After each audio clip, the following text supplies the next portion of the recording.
ఈరోజు మిత్రమండలి ఈ కార్యక్రమానికి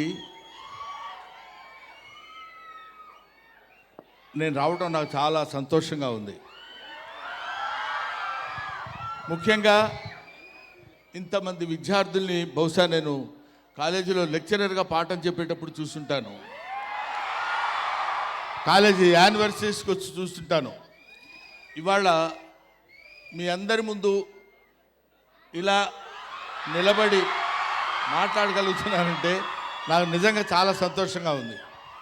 అసలు ఈ సినిమా నేను ఒప్పుకోవడానికి రీజన్ ఏంటంటే అందరూ కుర్రాళ్ళు ఎక్సెప్ట్ మైసెల్ఫ్.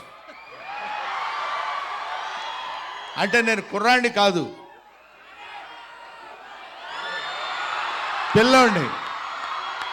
వీళ్ళందరితో కలిసి యాక్ట్ చేద్దామన్న ఐడియాతోటి వాళ్ళు వచ్చి అడిగినప్పుడు డెఫినెట్గా నేను చేయాలనే కోరిక నాలో కలిగింది. ఎందుకంటే అందరితో ఇలాంటి యంగ్స్టర్స్తో కలిగి తిరిగినప్పుడు నేను కూడా కొంచెం యంగ్లా ఉండొచ్చు కదా అని అనిపించింది. అది ఆ రీజన్తో వచ్చాను. ముఖ్యంగా నాకు అత్యంత ఆప్తుడు మిస్టర్ వాసు. వాసు ఇంటి పేరు ఎవరికి తెలీదు, బన్నీ వాసు. అది తెచ్చి నా మీద ఇంత అభిమానం చూపించి బ్రహ్మానందం గారు ఉండాలి ఈ సినిమాలో అని నన్ను సాంగ్లో ఎక్కడో, ఎందుకంటే వీళ్ళిద్దరూ చాలా ఎరగదీశారు సాంగ్స్, హీరో హీరోయిన్లు ఇద్దరు.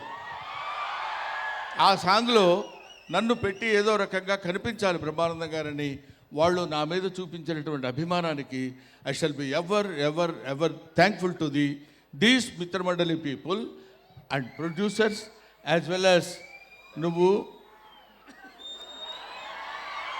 ఈ డైరెక్టరు నా పేరు చెప్పుకుని 10 లక్షల రూపాయలు ఎక్స్ట్రా డిమాండ్ చేస్తున్నాడు. కాబట్టి సభాముఖంగా నేను మీకు మనవి చేసేది ఏంటంటే 10 లక్షలు అతనికి రాగానే 5 నాకు ఇవ్వాలి. నేను 6 అనుకున్నా సార్. Thank you.